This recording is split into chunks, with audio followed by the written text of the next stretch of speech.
I'm Bill McWilliam, President of Cascadero Copper, CCD on the TSX Venture Exchange. Cesium is one of the world's rarest metals with a growing industrial demand. Drilling is underway on our Tehran property in Argentina to prove up a cesium resource. Cascadero's patent-pending leach process has the potential to make Cascadero the lowest cost supplier of cesium in the world. Visit our website, cascadero.com, or phone us at 604-924-5504. You're listening to HowStreet.com radio, available online at TalkDigitalNetwork.com. Welcome to HowStreet.com radio, the online source for market opinions. Here is Jim Goddard. My guest is Stewart Muir, Executive Director of the Resource Works Society. Welcome back to the show, Stewart. Good afternoon, Jim. The BC budget, mini-budget, financial update, whatever label you put on it, what did you see in it? Well, there's a lot in there. I'm sure everyone's seen the headlines. For me, the headline I thought was the carbon tax, making some major changes to it, including increasing the carbon tax. Today we pay 15 cents a liter of gas in carbon tax, and because of Monday's increase, we will be paying 25 cents a liter by 2021. How affordable or unaffordable is that? Well, I think it's carbon pricing. It's a national movement. It's going to have to happen. And, you know, you've got to face its necessity, I think, because it's an effective way to address climate change. That's what we hear from the World Bank, the IMF, the OECD, countless other economic organizations. They're all saying the same thing. It's based on science. And I think, you know, it's going to happen. I think it is more about how does it happen, because that's where governments really have choices to design ways of doing it that are efficient for the economy, are kind to taxpayers, and actually make a difference. Now, one thing I like to point out is Canada, when it comes to population, is tiny. We're very cold outside of Vancouver. Why should we be punished for using an abundant fuel in a country that's cold? Well, I would also add that why should we be punished for being a world leader in technology to mitigate the effects of carbon release, of getting our resources out of the ground safely in every year a more efficient way in terms of carbon. So we're reducing the carbon footprint of our natural gas, our oil, even our coal as time goes on. And that's good. That doesn't tend, however, to be recognized by a lot of these government policies. And I think governments can be the ones to say, hey, industry, good job, we're going to reward you. But these days we don't seem to be hearing much of that. It tends to be more of a, you know, let's turn the screw one more turn to do this. And I think over time, if we don't start to recognize the innovation, the research, the real gains that are being made by the good work of our engineers, our scientists, our companies, then we're going to leave ourselves as a country at a competitive disadvantage, because other countries often, many of them don't do any of the things we're doing to improve their performance. They're just purely about the bottom line. And that's a distinction that Canada ought to be proud of. We'll have more with Stewart Muir right after this. Lotus Ventures Inc. is a BC-based medical marijuana company poised to launch into the rapidly evolving cannabis sector. Lotus is in the final review stage of the Health Canada approvals to become a licensed producer, having arranged facility financing of up to $12 million, plus building permits for its prototype indoor production facility. Shares trade under the symbol J on the Canadian Securities Exchange. Visit our website at lotusventures.ca. I'm Douglas Mason, President and CEO of Rainy Mountain Royalty Corp., RMO on the TSX Venture Exchange. Rainy Mountain's Brunswick property is located in the Rideout Shear Zone in Ontario.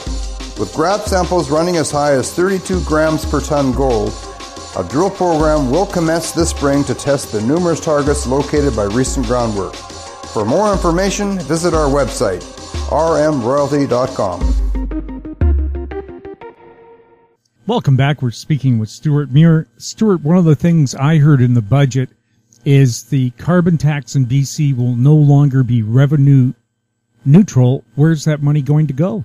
Yeah, now when you say revenue neutral carbon tax, I'll bet people will be tempted to fall asleep a term like that, but there's actually a really important debate in that. Revenue neutral just means that, you know, when they have a tax, they also feed back the revenues from the tax to to reward good behavior. So the tax is meant to curb undesired behavior. Maybe we're driving too much in our cars, so they want to cause us to drive less, or maybe turn down the thermostat a little bit, or think more when we use our natural gas furnaces by putting a price on it. But then they reward us if we do good things like change our furnaces with a more efficient one, things like that. So that's how a carbon tax should be designed, because what happens then is you get everyone supporting it. You know, when we had the HST in BC, who was here at the time can forget the great hue and cry about it, and of course it was eventually scrapped because it was not seen as a fair tax. Now, I actually think it was a pretty good tax personally,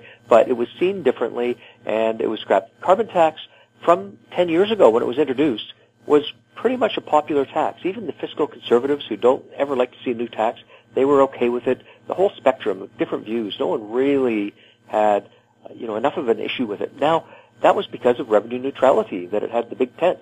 But the new government in Victoria announced on Monday that they are scrapping revenue neutrality.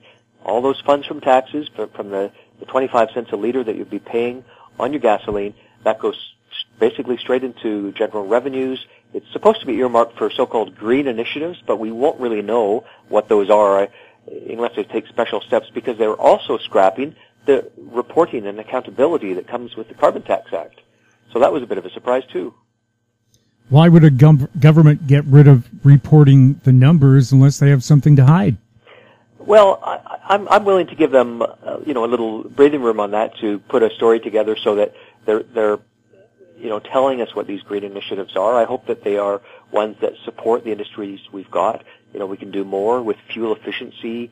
We've got this abundant natural gas resource. I know there are those from the, say, Green Party who say, just get rid of all that. We don't need natural gas. Well, the reality is we do. Just the math, the laws of physics, we've got to have this in our cold climate to get around.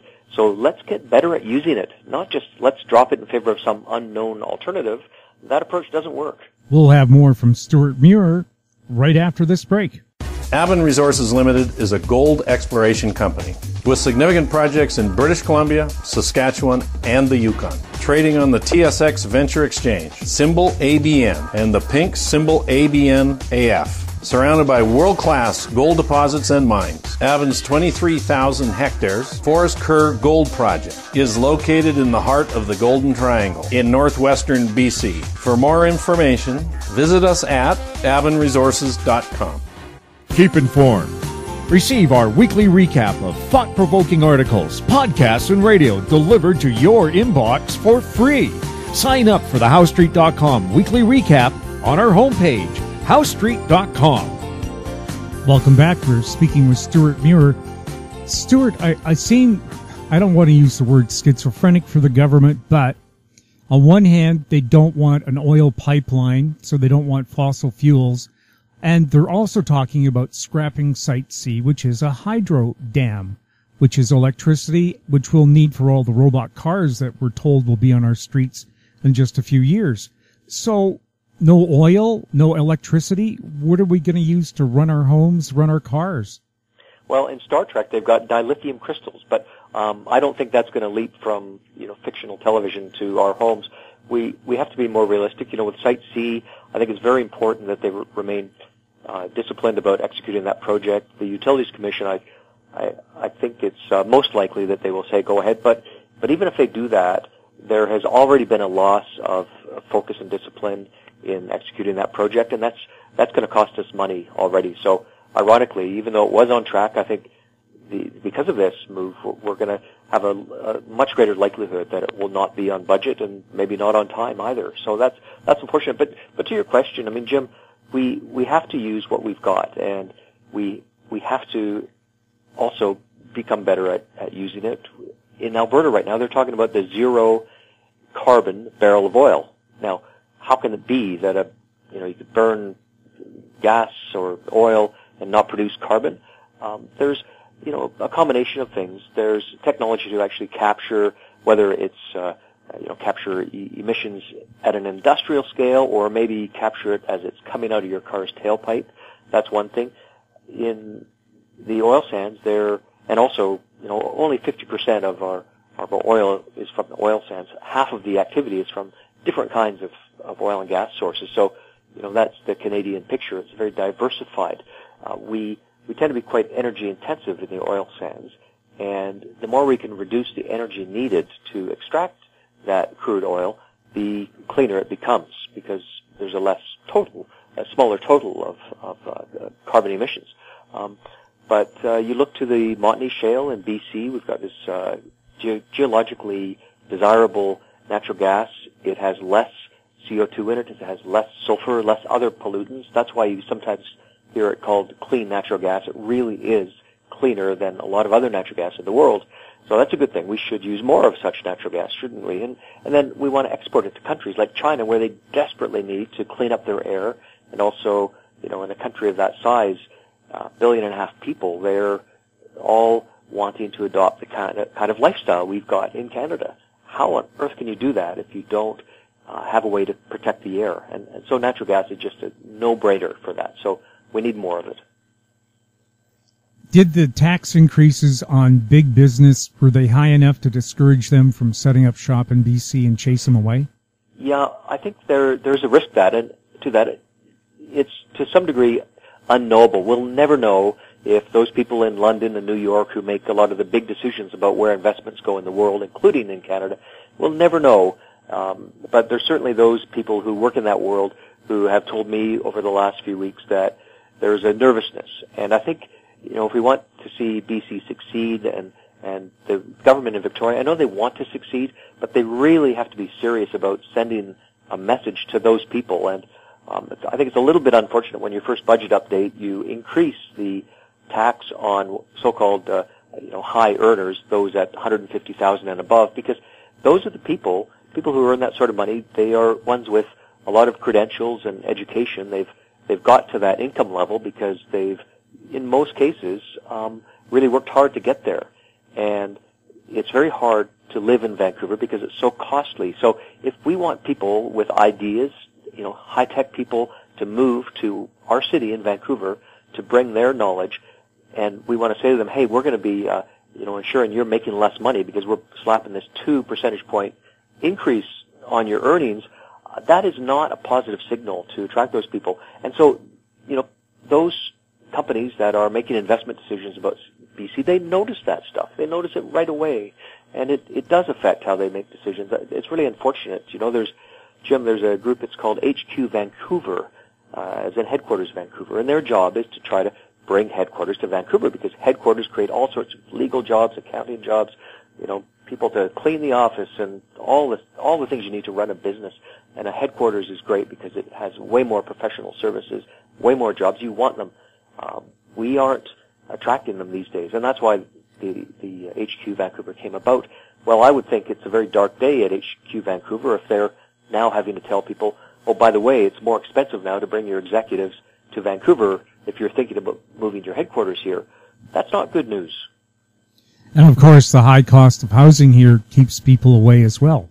Well, it does, and I think it's just well known. Everyone understands that it's difficult, even those high earners, even far above $150,000. If you want to bring someone from Toronto who's a divisional executive, who's attained a very high position in a company, national company, they want to put them into Vancouver. It's kind of hard to get that person with his or her family and all the costs associated with that to come to Vancouver and be able to live the same way they're able to live in, suburban Toronto, maybe, if that's their expectation, or suburban Calgary. And now we have the equivalent every time you fill your car by 2021. As of Monday, there's going to be a Starbucks fancy coffee extra in terms of cost, about $4.50 per tank more for a small car because of Monday's increase to the carbon tax that is not revenue neutral. And that's just one more thing. So people who might be thinking, hey, I'm going to deal with the city of Vancouver's affordability crisis, I'm moving out to Mission or something. Well, yeah, great, but you're also going to be paying more for the gas to get into town, and we still have a mass transit problem. Exactly. You don't have a SkyTrain alternative in from the valley. No. Do you think the NDP will build one? Well, again, I think they're going to be there for a few years. We've got to hope they succeed in delivering services at an affordable level for Vancouver, and I want to see them find a pathway there. but they need to be the ones to get to grips with it. And a signal like that is one in terms of tax on income that sends a certain signal that they should maybe think about reaching out to these groups and explain what their purpose is and how it's going to work. Because if there is confusion over what the intentions are, it could be in the long term not helpful to attract new businesses to BC. Stewart, anything else you'd like to add? Well, I think really important news today. You know, Jim, as we've talked about on some of your shows, I started ResourceWorks 4 years ago. We've got a website, resourceworks.com. You can follow me on Twitter at SJMuir, M-U-I-R. And I'm always commenting on resource issues, natural resource issues, forestry, mining, energy. And today there was some really interesting news from Statistics Canada. They've found that a booming resource sector led Canadian wage growth in the period 2005 to 2015. And these Western Prairie provinces, our friends over the Rockies in Alberta, Saskatchewan, where a lot of the resources are located, they're the ones who had the highest growth in income. Meanwhile, in Vancouver, we're just a little bit above national average, and it's very challenging for wage growth. And you wonder, why is that? Well, natural resources jobs create exports, a lot of export revenue. And that's why they're able to reward their workers in those jobs with really strong salaries, the strongest industry salaries. The most First Nations have jobs in mining. It's really great employment, and it creates wealth for the whole country. So it's a moment to appreciate that because of this news from the census. And I think, almost every day there's some sort of bad news that causes people to say, wait a minute, resources, are they really what we need? Well, we do need them, and here's the reason why. It's what drives the economy in Canada. It's just a simple fact, and you can read about that at Statistics Canada, and I'll be writing about it in my newsletter next week. And if you go to resourceworks.com, you can actually sign up and get this free newsletter from me, so I can share all my thoughts, not just when I get a chance to talk to you on your show. Stewart, thank you so much for chatting with us. Thank you. My guest has been Stewart Muir, Executive Director of the Resource Works Society. His website, resourceworks.com. If you have any questions for the show or our guests, you can send them to info@howstreet.com. I'm Jim Goddard. Thanks for listening. Comments made on HowStreet.com radio are an expression of opinion only and should not be construed in any matter whatsoever as recommendations to buy or sell any financial instrument at any time. Available online at TalkDigitalNetwork.com. HowStreet.com radio is a production of HowStreet Media Incorporated.